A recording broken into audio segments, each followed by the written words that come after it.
Today I'm introducing the new president of the Secular Humanist Society of New York, John Engel. And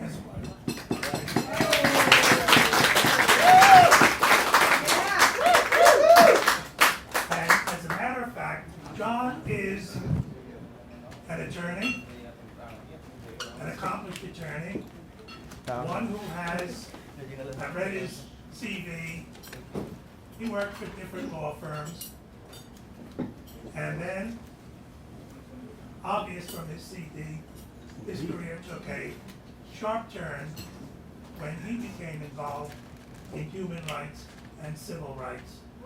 And he has become a champion of the poor, the homeless, and the forgotten in this society. I forgot something very important in my introduction to John. His commitment to civil rights, to free thought, is inherited. John's father was the Engel of Engel v. Vitale, the Supreme Court case that ended organized school prayer in the schools. So that is the family tradition he is carrying on. I just thought you should all know. 1962. Was decided by the Supreme Court. I am If still you ever figure it out, honored to be here, and I want to thank everybody for coming out on a kind of chilly, rainy day here today. Now, I mean, I have to admit, gave me a little pause. You know, it's a chilly, rainy day. I'm like, maybe those people are right. Maybe God is mad at us, and He gave us a rainy day for our Day of Reason brunch. And then I thought, well, wait, it's Sunday. There are thousands of Christians all over the city going to church, and they're getting rained on too. So which one is God mad at? I can't quite tell. It may be that He's mad at us and they're just collateral damage, but it may be that He's mad at them and we're just collateral damage. Now, not to mention that yesterday, it was started out kind of misty and foggy, but then it got, kind of nice and sunny at the end of the day, and yesterday was Saturday. So maybe the Jews really are God's chosen. I hope that little soliloquy sounded ridiculous to you. It was intended to sound ridiculous, and yet we know that there are plenty of people in this country who actually think that way, and many of them hold the levers of power. Yes. Which is something that, in the long run, if we could do something about, would be, I think, very advantageous to our country and to us. Now, this is our Day of Reason brunch. And this is kind of our response to the Day of Prayer in Washington that they held a couple of days ago. When Thomas Jefferson was president, he was badgered by clergy all the time to announce a day of prayer.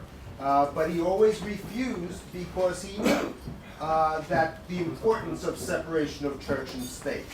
But unfortunately, there aren't too many Jeffersons in Washington these days. There aren't too many Washingtons in Washington either, but that's another story.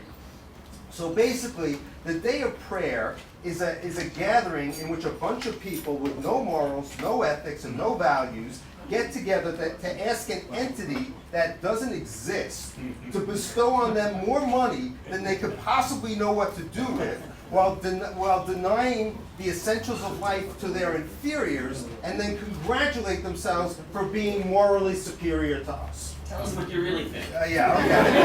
Yeah, you'll find that out about me. Now that's a message that, to me, is worth countering. Why should we be interpreting the words of people who lived thousands of years ago and didn't know that the earth revolved around the sun? Or that it was round. Right, and who were okay with slavery in order to make public policy today? That makes no sense, and we humanists don't do that.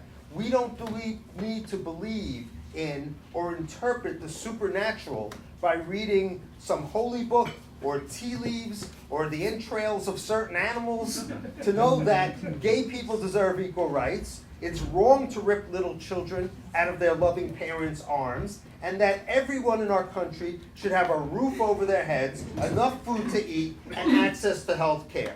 We don't need to go to some book that's 1,000 years old or 2,000 years old and try to interpret that to say, yes, this is the way it should be. We know this is the way it should be because we know that it's right.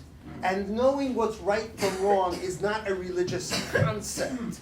It is a moral concept that is absolutely divorced from religion as far as I'm concerned. So we can look at something and determine right from wrong depending on whether it increases or decreases human happiness and the well-being of the majority of people. And that's why we're secular humanists. We're not prisoners to dogma. Ideas and actions are judged on merit, and not whether or not they conform to some rigid ideology. You know, when you use rigid ideology and dogma to make your decisions, you're going to make decisions that are not going to be based on the well-being of the most people. And that's what humanists do. We look at a situation and say, what is going to help people? What is going to hurt people? And then determine that using science, reason, and rationality. Just a couple of things. I just want to finish up with a few things. Talk about some of the things that we're thinking about in terms of addressing issues and causes we should support, etc. I have started doing some outreach to college and university secular groups. Unfortunately, there aren't that many of them. If you look, I have gone on websites for the major colleges and universities in New York City and the New York City area, and you'll see hundreds of clubs and associations and things like that. They are frequently, many of them are religious in nature, but you don't see a secular group. Now, I have been in touch with the Secular Student Alliance, and I'm trying to. So I'm gonna keep trying. This is something that I think is, engaging young people is really important. So I'm gonna keep trying. If anybody, again, my email address is engel@SHSny.org. If you know any young groups or people or anything like that that you could connect me to, please do so. I think that would be great. Like I said, I plan on trying. I think young people are probably, in general, more amenable to our message, than they were in the past, and I want to find a way to reach them. So again, anybody has any ideas, please, let me know. But otherwise, like I said, I'm going to keep trying. Now, another suggestion that I recently got from one of our board members, Brian Lemaire, was about getting involved as a group in local volunteering type efforts. I know we've made some definite attempts at that in the past, and it's worked out pretty well, and I think it's something that we can do in the future. One of the things people associate with people who are religious is, oh, well, they do good deeds. It's one of the things that you sort of gives a rationale and for their existence, that they do, good things. While maybe they go to Africa and while they're not trying to ram Christianity down people's throats, they also help them, build a farm or get water or something like that.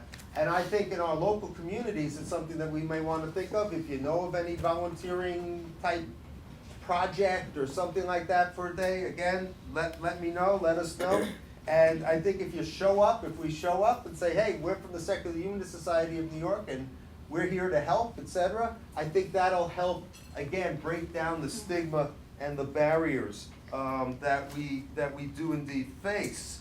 And I've got an interesting question. Again, I'd love to hear what people think about this. I heard recently that the city of Portland, Oregon, passed an ordinance barring discrimination against atheists, agnostics, and secularists. And it's an interesting concept. I mean, I'm not sure, to be honest, is that something that we would want to have happen here in New York? Maybe it's, in and of itself, I'm not sure if we need it, but on the other hand, I think it would be of great symbolic value to us, you know, to tell the world that yes, we are also a group that has large numbers and that deserves the right of respect and the right to be left alone in our beliefs. So if people are interested in that, you know, I think you know, we can have a discussion. I mean, I don't know, Dorothy, maybe that's a good discussion for one of the brunches or something like that. I'm taking suggestions. Okay, so, you know, that may be a good idea. So I just want to sort of, you know, conclude here a little bit by saying whether it's a letter to the editor or volunteering or running for office or just casual conversation, be proud and unashamed of who we are and be unafraid to speak up. That's how we will make our mark on the future. And I thank you all for coming out here today, and I thank you all for being secular humanists. Thank you. Does anybody have any? Go ahead. But I like pushing our representatives Yes. because I think we're likely to get some traction because we are local and they like to have people voting for them. Yeah, absolutely. Right? Absolutely. It's small numbers that make a big difference there. Yeah, I mean, I know I sent an email to my congressperson, Carolyn Maloney, suggesting that she join the Free Thought Caucus. She didn't take my advice, but you know, there's always another letter, there's always another, and the more people who come, etc., then you know, I think that the idea of visibility is so important, and the idea that you can't take us for granted. Your letter to Carolyn Maloney, what's her name, Maloney? My congresswoman too. And I'm looking around and I know a bunch of you. How many people are in Carolyn Maloney's district? How about each of us individually writing to Carolyn Maloney and saying, please join the Free Thought Caucus. So they'll gather it, they'll say, oh, this is an organized thing. But if they get a dozen individual letters, it could make a difference. I will do mine this afternoon, promise. Okay, good. A lot of people will not vote for an open atheist. Okay, But and I won't vote for someone who, you know, is going to not want to listen to me because you know, that we have votes. I think the point is we have votes too, and a lot more Yes. than people think we do. And So, we're in a district which is heavily secular. Yeah. I mean, look at the number Yeah. of people. Yeah. I mean, that's about a third of the people in this room, and this organization represents the whole of New York City and most of the suburbs, and yet about a third of the people here raise their hand. They're in Carolyn Maloney's district. Yeah. Right. But still, we're not gonna. Ain't gonna happen unless we No, push her. no. Kick her in the ass. But we're not going to vote for a right winger just because Carolyn Maloney will. No, of course She's not. not gonna lose our votes. Now, she's not going to lose our votes, but she may lose our money, Yeah. and that matters to them quite a bit too. Yeah, I know. We have a problem in that all these religions sort of like a lot of people want to attach themselves to some kind of higher power, to something that's greater than themselves. And since humanists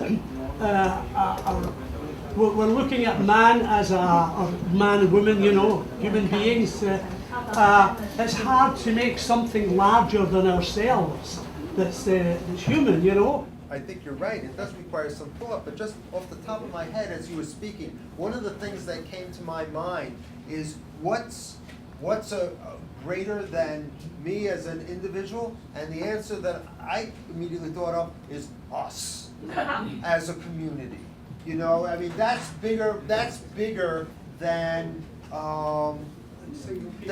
individual people. And when someone, I've been asked, you know, as an atheist, you know, well, what's the purpose of your life? What's the purpose of your life? And my answer is very simple. I mean, you know, beyond the usual, you know, kind of everyday things is that I guess my overarching purpose is to make myself a better person and to make the earth a better place. Very simple. Make myself a better person, make the world a better place. I think that that's, in terms of, a way of looking at the higher power is all of us. If you help one individual, if you help one human being, if someone gets a better life, if someone doesn't have enough to eat, gets something to eat, if someone who needs medical care gets their medical care, bingo, that's our purpose, that's our vision, and that's what we're looking for. And, I may not believe that there's something out there somewhere, I don't know where, that's some sort of consciousness or something like that. I don't believe any of that, but I do think that we have a purpose. I do think we have a vision, and I do think we have, to me, what's higher than me as an individual person is the collective community. I think we're done, and I want to thank everybody for coming out here.